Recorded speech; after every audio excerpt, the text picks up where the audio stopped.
Достар, бүгін сіздермен бірге таңқурай тосабын дайындайтын боламыз.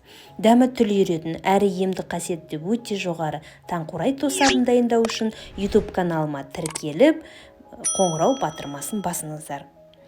Таңқурай тосабына қажетті заттар 2 кг таңқурай және 2 кг қант. Қант пен таңқурайды жақсылап тұрып араластырамыз. Араластырудан қорықпаңыздар. Таңқурай өзінің сөгін бөліп, қанттың еруіне септігін тигізеді.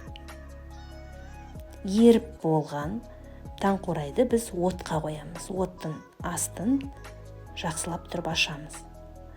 Тосабымыз міндетті түрде қайнауы керек. Міне қайнаған тосаптың бетіндегі көпіршіктерін алу керек. Өйткені тосабымыздың ашып кетіп бұзылмауына септігін тигізеді.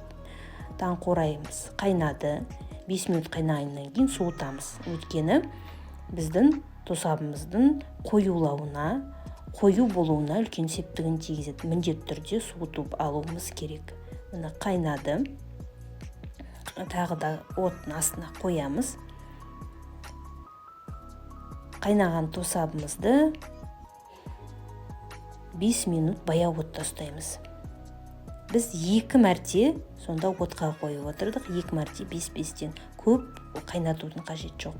Дайын тосабымызды енді банкілерімізге орналастырып, бетін мықтап тұрып жабамыз. Бұл банкілердің алдын ала стерилизовать етіп, ал бетіндегі қақпақтарын қайнаған суда 2 минутте қайнатамыз. Міне таңқурай тосабымыз дайын. Өте керемет, иісі қандай, дәмі тіл үйіретін таңқурай тосабы. Құрметті оқырмандарым, қазақша контент қолданыңыздар, міндетті түрде жасап көріңіздер, ас болсын.